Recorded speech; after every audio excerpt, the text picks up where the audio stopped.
Bismillahirrahmanirrahim. Nahmaduhu wa nusalli ala rasulihil karim. Amma ba'd. Insyaallah pada kesempatan ini kita akan belajar membaca kitab Fathul Mu'in, yaitu babun fil waqfi, yaitu bab yang menjelaskan tentang wakaf. Karena wakaf ini adalah sangat penting untuk dibahas, dan wakaf ini juga termasuk amal jariyah yang pahalanya ini akan mengalir terus-menerus selama benda yang diwakafkan itu dimanfaatkan. Langsung saja, babun fil waqfi. Ai hadza babun fil waqfi. Ini adalah bab yang menjelaskan tentang wakaf. Huwa adapun wakaf lughatan secara bahasa, makna wakaf secara bahasa itu adalah al-habsu, yaitu menahan. Wa syara'an, sedangkan makna wakaf secara syariat itu maknanya adalah habsu malin, yaitu menahan harta, yumkinul intifa'u bihi, yang memungkinkan mengambil manfaat bihi, harta tersebut, ma'a baqai ainihi, bersama tetapnya ainnya harta tadi, biqat'it tasarrufi fi raqabatihi, yaitu dengan cara memutus pentasarufan pada zatnya harta tadi, ala masrufin, yaitu ditasarufkan kepada tempat tasaruf, mubahin, yang diperbolehkan, wajihatin, dan arah yang diperbolehkan. Jadi wakaf secara bahasa itu maknanya adalah al-habsu, yaitu menahan. Nah, adapun secara syariat, wakaf maknanya adalah menahan harta, yang harta tadi itu memungkinkan diambil manfaatnya bersama tetapnya harta tadi untuk ditasarufkan di tempat tasaruf yang mubah. Kemudian kata beliau, wal aslu fihi khabaru muslimin. Adapun dalil fihi di dalam wakaf itu adalah hadis yang diriwayatkan oleh Imam Muslim. Nabi SAW beliau bersabda, idza matal muslimu, apabila seorang muslim meninggal dunia, inqata'a amaluhu, maka terputuslah amalnya, illa min thalathin, kecuali 3 perkara. Yang pertama adalah shadaqatin jariyatin, yaitu sedekah jariyah. Yang kedua adalah ilmin yuntafa'u bihi, ilmu yang dimanfaatkan. Kemudian yang ketiga adalah waladin sholihin ay muslimin yada'u lahu, yaitu anak soleh yang muslim yang mendoakannya. Jadi hadis ini menjelaskan bahwasannya ketika seorang muslim itu meninggal dunia, maka seluruh amalannya itu terputus, kecuali 3 perkara. Yang pertama adalah sedekah jariyah, yang kedua adalah ilmu yang dimanfaatkan, kemudian yang ketiga adalah anak soleh yang muslim yang mendoakan orang tuanya. Nah, yang menjadi pokok pembahasan di sini adalah sedekah jariyah. Nah, yang dimaksud dengan sedekah jariyah di sini adalah wakaf. Wa hamalal ulama'u as-shadaqatal jariyata 'alal waqfi. Dan para ulama membawa atau mentafsirkan sedekah jariyah dalam hadis di atas itu ditafsiri alal waqfi, atas wakaf. Jadi yang dimaksud dengan sedekah jariyah itu adalah wakaf. Nah, coba kita baca penjelasan hasyiyah i'anahnya.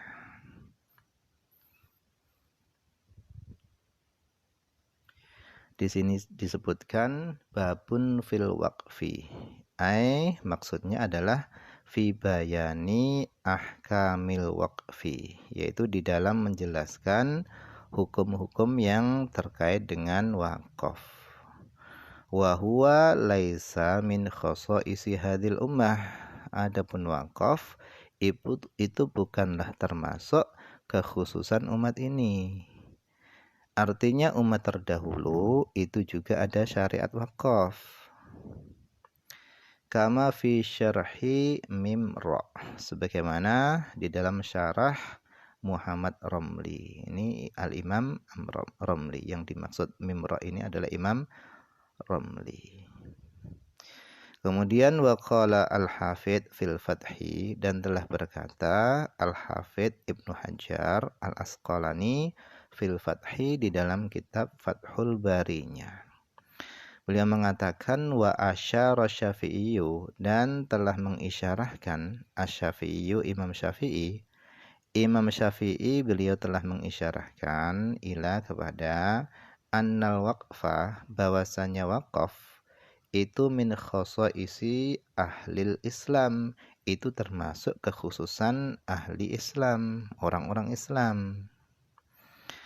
Maksudnya adalah waqfal ardi wal iqor, yaitu yang dimaksud adalah wakaf bumi dan wakaf bangunan. Artinya umat terdahulu itu ada ibadah wakaf kecuali dua wakaf ini, wakaf bumi dan bangunan. Nah, untuk dua wakaf ini, wakaf bumi dan bangunan, ini khusus bagi umat Islam.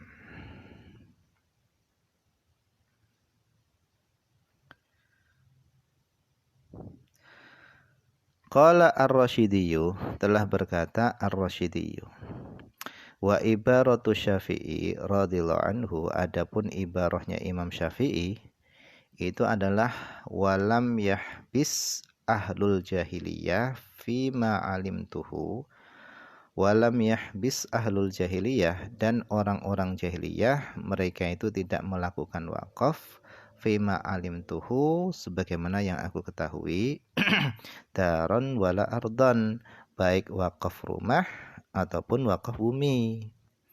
Wa innama habasa ahlul Islam, hanya saja yang melakukan wakaf tersebut itu adalah ahlul Islam, yaitu orang-orang Islam. Intahat, selesai ibarahnya Imam Asy-Syafi'i.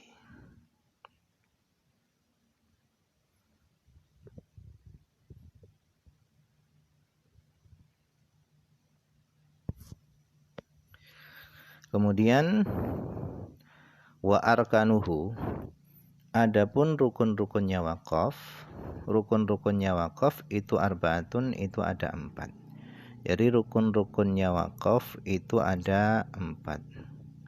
Jadi kalau kita ingin membahas tentang wakaf, kita harus mengetahui rukun-rukunnya. Yang pertama adalah al-waqifu. Yang pertama adalah waqifun, yaitu orang yang berwakaf. Orang yang berwakaf ini namanya adalah waqif. Kemudian yang kedua adalah mauqufun alaih. Mauqufun alaih ini adalah penerima wakaf. Kemudian yang ketiga adalah mauqufun, yaitu benda yang diwakafkan. Kemudian yang keempat adalah sighatun, sighat. Jadi rukun-rukun wakaf itu ada 4. Yang pertama waqifun, orang yang berwakaf. Kemudian yang kedua adalah mauqufun alaih, orang yang menerima wakaf. Yang ketiga adalah mauqufun, benda yang diwakafkan. Kemudian yang keempat, yang terakhir adalah sighat. Nah, kata beliau wa syaratul waqifi, adapun syarat orang yang berwakaf itu adalah ahliyatut tabarru, yaitu orang yang sah mendermakan hartanya. Sehingga syaratnya orang yang berwakaf adalah dia harus orang yang sudah baligh dan berakal. Fala yasihu, maka tidak sah, waqful majnun, wakafnya orang gila, wasobiyi, dan wakafnya anak kecil, wal mukrohi, dan wakafnya orang yang dipaksa, wal mahjur alaih, dan wakafnya orang yang dicegah tasarruf hartanya, wal makatib, dan tasarrufnya budak mukatab. Jadi syarat orang yang wakaf itu adalah ahliyatut tabarruk, yaitu orang yang sah melakukan mendermakan hartanya. Kemudian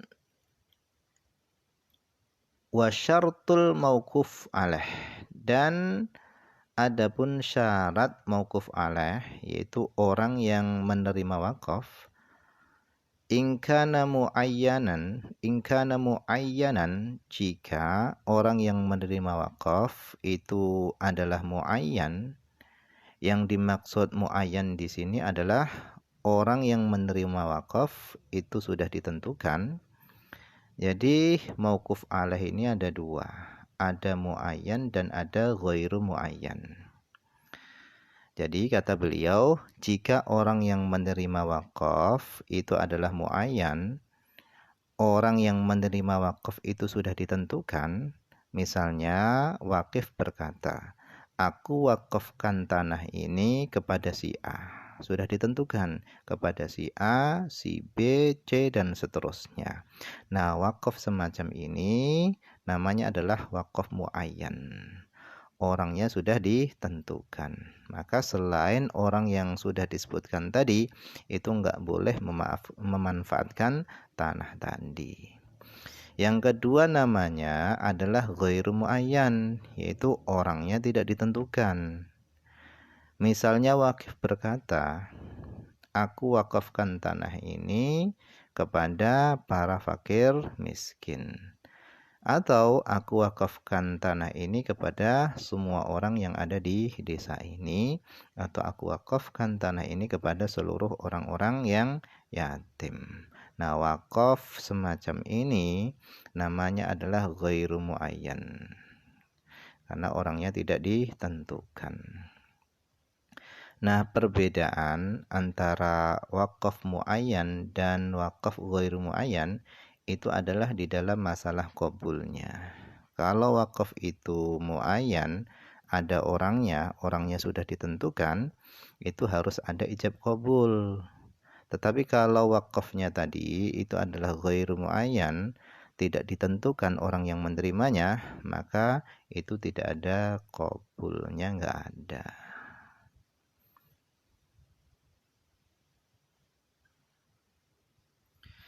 Nah, syarat penerima wakaf itu adalah imkanu tamallukihi, memungkinkan memilikinya penerima wakaf tadi lil mauquf, menerima kepada benda yang diwakafkan halal waqfi alaihi, ketika wakaf ke atasnya.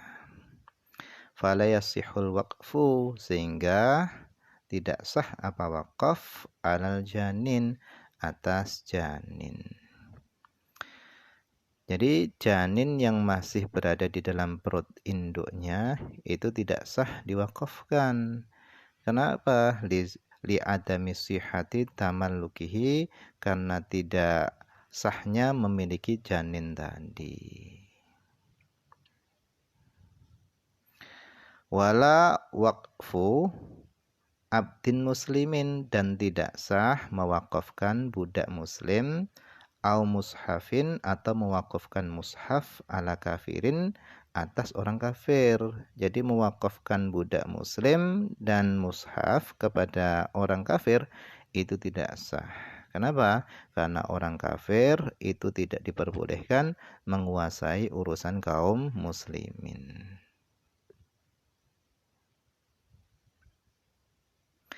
Wasyurutul mauquf, dan adapun syarat-syarat benda, wasyaratul mauquf, adapun syarat benda yang diwakafkan adalah ayakuna ainan.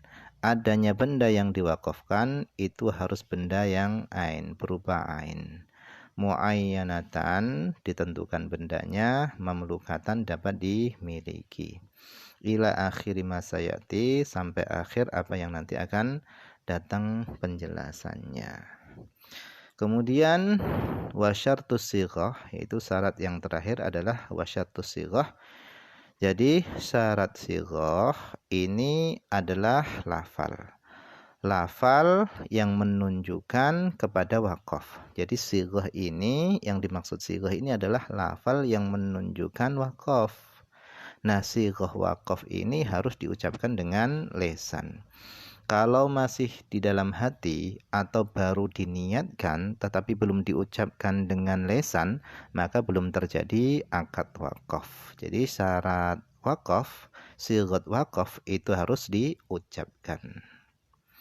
Nah, apa itu syarat sighah wakaf? Nah, di sini jelaskan lafdzun. Jadi syarat sighah itu adalah lafdzun, lafal atau ucapan yusyiru yang memberikan isyarah bil murad dengan yang dimaksudkan. Shorihan secara jelas. Seperti apa? Sighah wakaf yang shorih seperti kawakaftu, aku wakafkan. Wasabal tu aku jadikan untuk fisabilillah, wahasib tu dan aku menahan kada benda ini ala kada atas ini. Wakinayatan boleh juga secara kinayah, secara sindiran. Seperti kaharam tu aku haramkan, wa abadtu hadza lil fuqara dan aku langgengkan abadikan ini kepada orang-orang fakir miskin. Seperti wakata soddaqtu bihi alal fuqara dan seperti aku sedekahkan benda ini alal fuqara atas orang-orang fakir miskin. Jadi sighah wakaf itu boleh secara sharih dan juga boleh juga secara kinayah. Kemudian yushtaratu fiha dan disyaratkan di dalam sighah itu adalah adamu ta'liq, yaitu tidak adanya ta'liq, yaitu menggantungkan wakaf dengan sesuatu, itu enggak boleh. Tidak sah.